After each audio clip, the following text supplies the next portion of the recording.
One.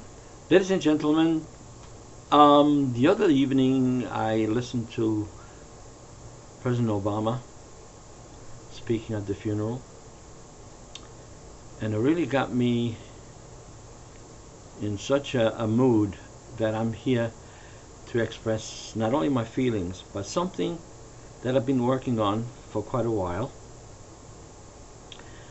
about that saying, we are our own worst enemies. And I have found, believe it or not, I have found who is that enemy. Because I think we need to know.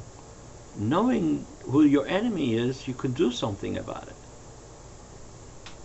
And it's very, very, very simple. We are a human and a being. We are both. And not just human being. You know, we all say, I'm a human being. Except when we get in trouble, and we say, come on, I'm only human. All of a sudden the being is gone, it's finished. What I'm trying to say is that I think we are in a big, big trouble, and nobody seems to understand it. That what happened last Saturday, we say, well, the guy, he's not well, and so on, he's sick, yeah, but in the meantime, the people are dead. But again, it goes back to that same thing. We are our own worst enemy. I strongly feel that the human side of us is crazy, in plain simple English. And it's obvious. Why is obvious? Because the world hasn't changed much. Yes, we have gone to the moon and come back, but we're still killing each other. We still have wars. We still have people going hungry. And it doesn't have to be so. We all know that. And the incredible part is, that give me that article there. Here's an article from a Nobel Prize winner, Rita Levi-Montalcini. She's 100 years plus now, and she's a Nobel Prize winner. She's saying that we have two brains. One is archaic brain that's never changed for 3 million years, and one is cognitive brain that changes because of communication.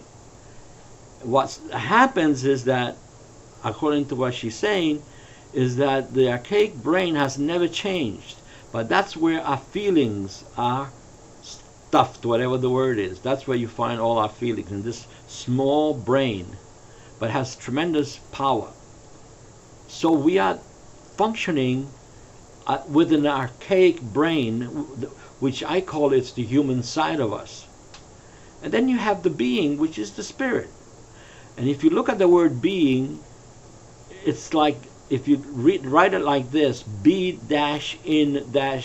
big G, that means being God. So there's no way that this guy could kill somebody at a being level.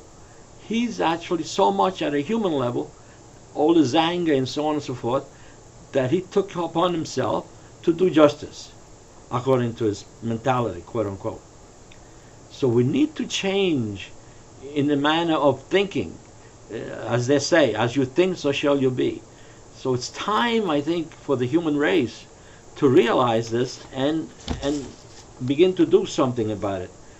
I have a poem here. I have written a book and a poem.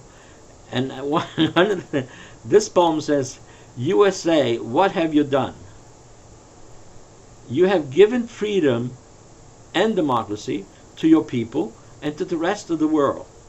And yet, still something is wrong. The rich are getting richer and the poor are getting poorer.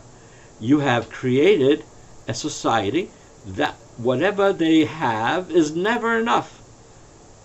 We cheat and even kill to satisfy our ego.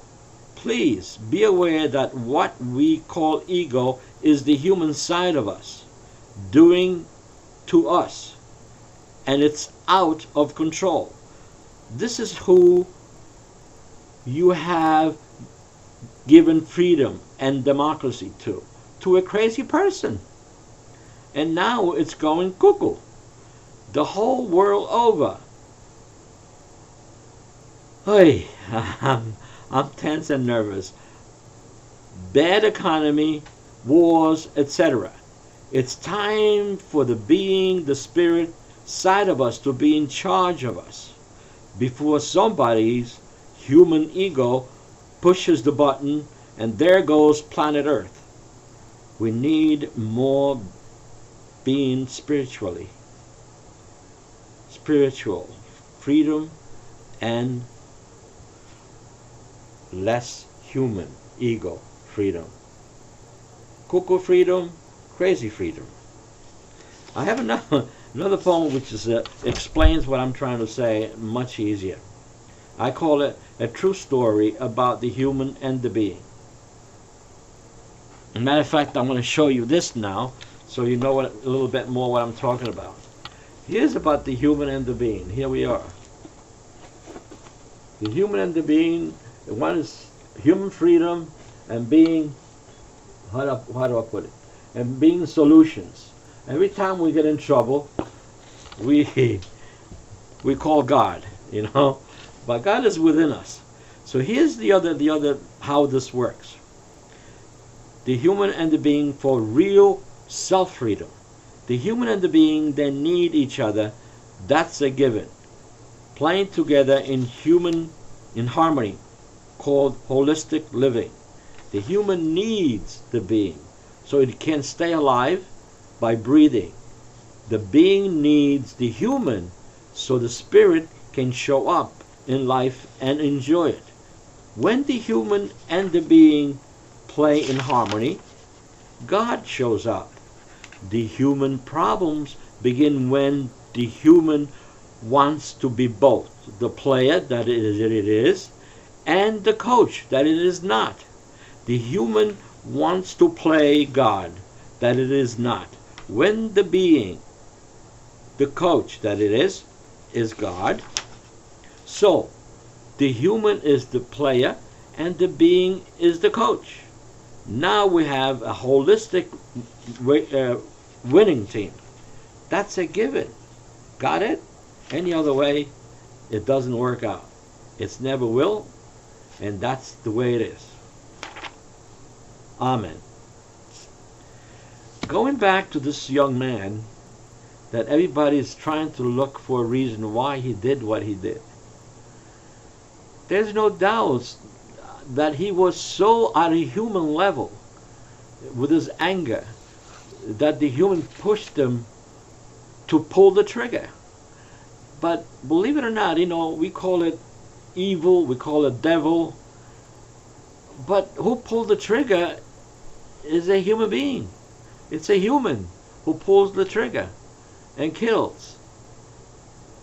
It doesn't happen by itself. We do what we do.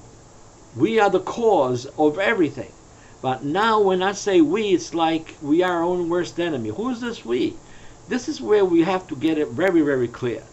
We are both a human and a being. That's who we are, both. Now, it just so happens that the human is in control of our life. And the human, that's why we call them human problems. The human causes most of our problems. And like this young man, he was so engrossed to prove his point and satisfy his anger that he killed all those people. And quite a few of them went to the hospital. There's no other way that we can fix these problems only by rethinking about who we are and who is in charge of our life. It has nothing to do with religion, has nothing to do with nationality. It has to do with two simple words: human being. And know which one of these two is in charge of your life. I explain everything about it in my book, and I also have a website which is www.therealyou.org. I invite you to take a look at it, and there is no justice that I can do in these just few minutes. I thank you for listening, and peace be with you.